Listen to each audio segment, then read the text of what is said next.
vraiment. Donc tu vas comment maman? Comment nanga Célestine? Maman Célestine ya. Tu vois na ki mingi na ba quarantaine to moni ba fungula église. Likamno ozana ngo koloba apopa makambo. Na popa makambo na sepeli mingi ndenge église zongi normalement pour vendre des activités. Mais na ngolwa nzambe to banda osenga ba église zonga yango nzamba permettre zonga.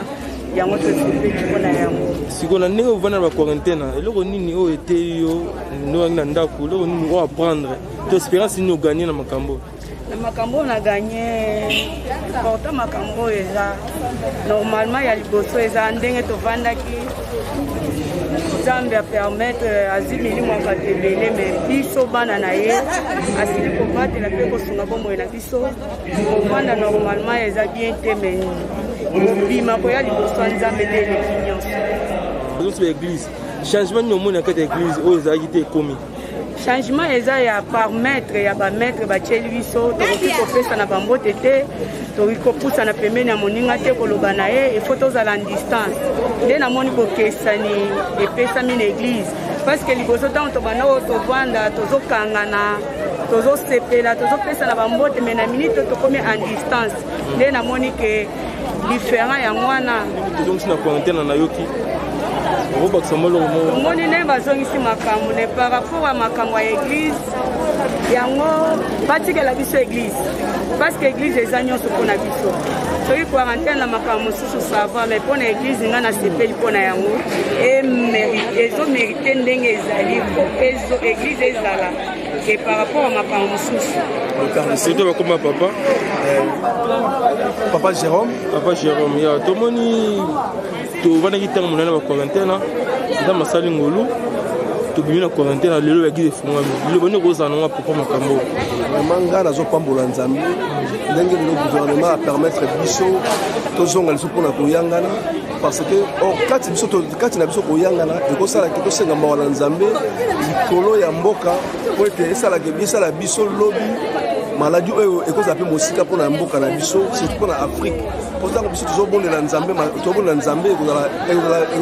moko ya bénéfice mpona mboka na biso na ndenge ofanda na quarantaine papa yebisa biso espérance nini oyo gagné to makambo nini okutani nango na quarantaine oyo na quarantaine oyo makambo nakutani nango ezalaki toujours na kotosa oyo ezalaki maloba ya gouvernement to maloba ya motu moko alobaki mpona mboka concernant maladie or bainstruction oyo gouvernement atiaki mpona mboka ezalaki malamu mais soki biso lokola bana na nzambe totosi maloba instruction ya baécriture ekosalaka elobi maladi oyo ezalaki na nguya moko te liboso na biso po soki tozotambola na obéissance ya maloba nzambe nde kosalaka biso tolonga maladi oyo avaki bapesa bainstruction eza mpenza bazongisi biso na quarantaine bapesi quarantaine esi ekiti to par rapport ndenge ezalaki mais bapesi biso kuidade tozala kotosi toujours mpo bato ebele bazonéglige bazosatendre ke maladi eza te or maladi ekoki kodimine to mais to se protéger toujours mpo na lobi to ebakisama lisusu te message na ngai yango wana santé mama na ngai tomoni bino aboza liboso ya église awa bakanga biso na quarantaine za basali ngulu église efungwami liloba nini kozala nango apopo makambo liloba ezaka ke biso tokokumisa nzambe parce que na part na biso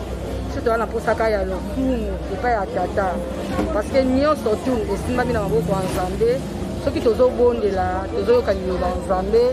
yango nde eza force oyo tokweyisa maladi oyo parce que maladi oyo eza na nzela mosusu te tokokimela kaka na nzela ya nzambe topesi nzambe merci parce que apesi botorité na biso batika biso tobondela biso tokotosaka oyo eza maskara tokotosaka oyo eza alcool gel yango nde tokotosa mama nanga est-ce malade eza vraiment bon maladi mpe nde eza maladi eza siko na ndenge ovandi na quarantaine na ndako eza masali ngolu lelo toya kofunga tokomeba église siko espérance nini ogane nango ntango ozangi na ndako soki ya sima mobima ovanda na ndako espérance nini ogane to eloko nini ya malonga oyo yo oporte na vie nango eloko oyo espérance nini nga na gane ezaka ke na se protégeaki bana nde eza ke kosokola maboko kobima pambapamba te yango ezaka expérience yango na batela mikili parce que loba nyonso koloba esuka oyo ta mosusu okourage bato oyo oza opportunité te na mboka mosusu ezaka ya suki eza nini te bato bana na mboka mosusu eza kaka se protéger na kobondela nzambe. Merci.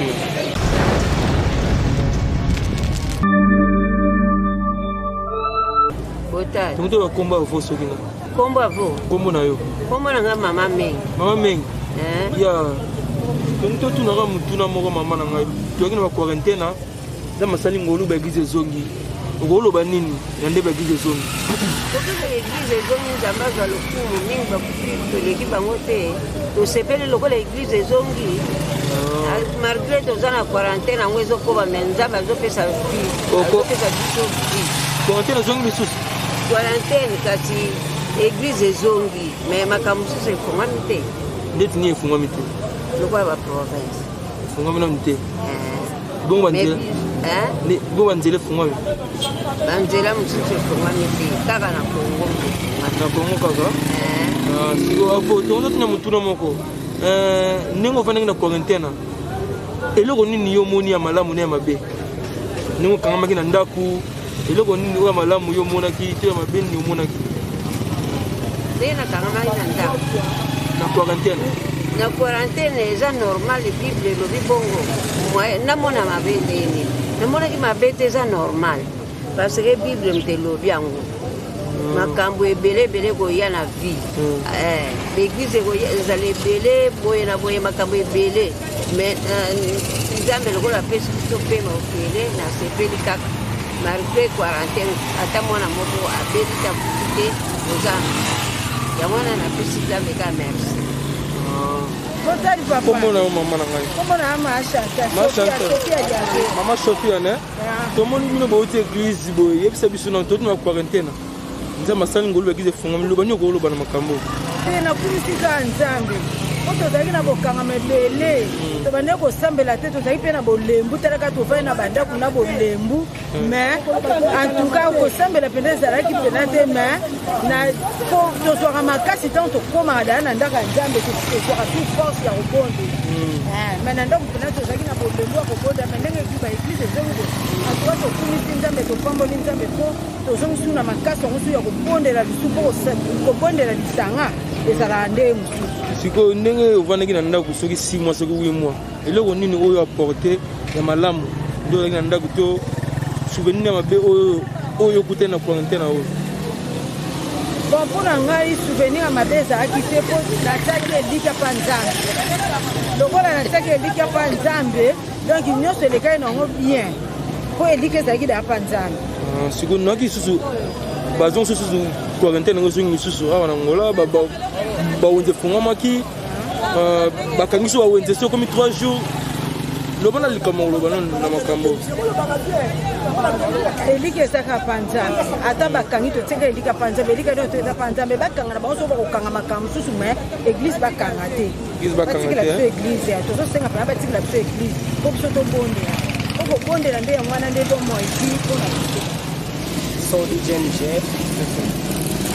a favor do Amazonas. Conforme estamos a nos encontrar aqui no nosso país, vendo atendendo a situação da pandemia, mas graças a Deus, deu-se a reabertura das igrejas, isso que é muito bom, agradecemos a Deus. Hoje é um dos domingos que eu entrei, presenciei e recebi boas notícias, novas bênçãos, novas ideias e esperamos que possam dar novas ideias, porque o culto está em horas muito diminuídas, existem coisas que é para se falar, mas está a ser cancelado devido à hora que se deu, mas agradecemos mesmo a Deus, voltamos a alegrar e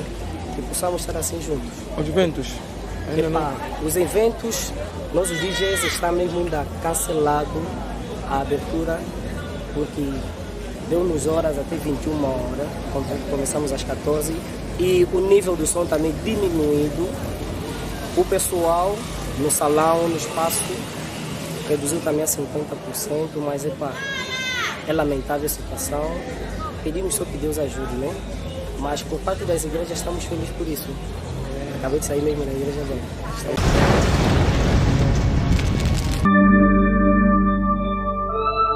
Soda, yanden, pesa kombo ya. Kombo na ngapena Miguel mena bana mingi na kombo ya Damboa. Papa tomoni awa banini, yebisa biso na to tambola. mpona koyeba ndenge baeglise efungwami tongi na quarantaine tobimi na quarantaine likambo nde koloba mpona makambo wana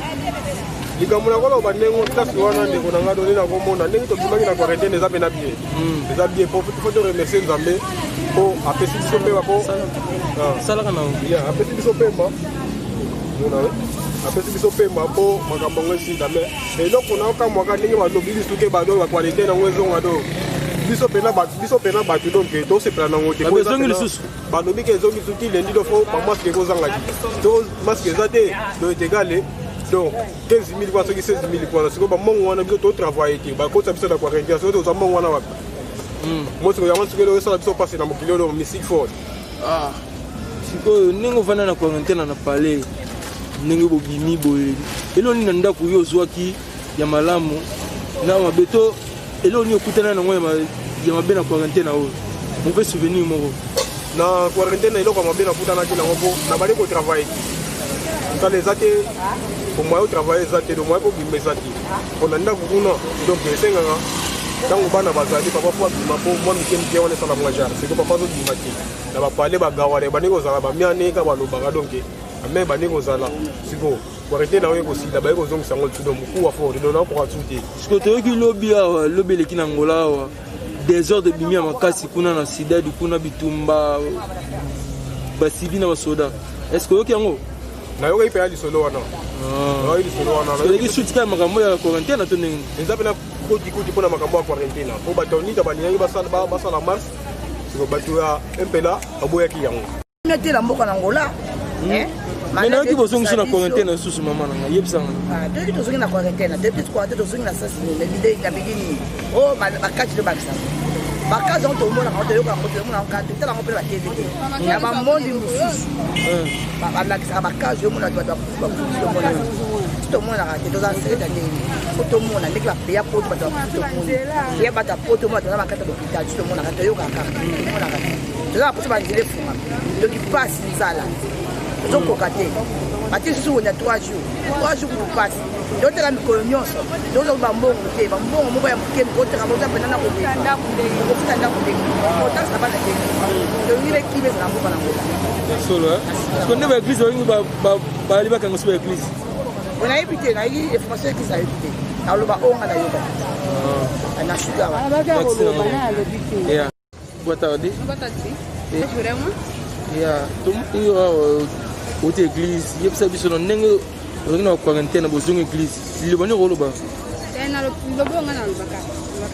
lobonga na lobaka tozalaka makasi nzambe tokomamaka na nzambe mo nyonso kondienzi likolo pasaka quarantaine ya kolia ezaki ya kolasa bana ezaki musulman ate su quarantaine posala nango quarantaine ezongi susu oyebi te ezonga edi akalana balobaka lobo twasi bakoteka twasi bakoteka siko toyokaki desordre ebimaki na ville kuna est ce que okaki yango wi nayoki nango bato basalaki desordre baboni bango quarantaine nango ngapi nayeki na ngana sala desordre po toboye mpe quarantaine nango mais sikoyo ndenge bayoki susu ke bazokanga baeglise banzela ezakangama tisiko bafungana banzela te loba nini okoloba susu koto nde asala mabe tala mboka ngola ebongaka mwa biloko ya kuna ezo yango toteka ya awa ezokuna siko biloko eza tokotekani me makambo eki eza nayoki te sango bili te me nzambe aza lokumu makambo ekitekangama te ekime eloko eza nzambe siko mauvais souvenir nini oyo ozalaki nango ntango ovandaki na quarantaine na ndako obima te elo nini ya mabe ekomelaki o to ya malamu nde tondobima te mbongo ezokotaki bana ndako eloko ezaki mpasi na kati ya basi tozolia te eloko te mpo tozobima te ebonga odebi okama motala moke moke mpo mwana alia bana bazala te biso eloko te sikoyo nini kosenga mpo bakonzi nasinga bokomi bafungola nzela batika batina baquarantaine na po ezosimba te na mbongo ezosepele te malade eza ye to eza te malade eza te na mboka nayebi nanga namonanga te nga nayoka te noemsa kufa nokakufa nayebi te papa nga nayoka nanga te mais bakasi oyo bakisama kaka nanga sanga musika tokimela eloka moto okima mbula mibala tokakema sanga musika bwanda kwalita kwa atokima okofa lobi okima mbula yake mopepe te toyebi te soki eyebeti soki eyebeta te toyebi te so bakufi merci maman merci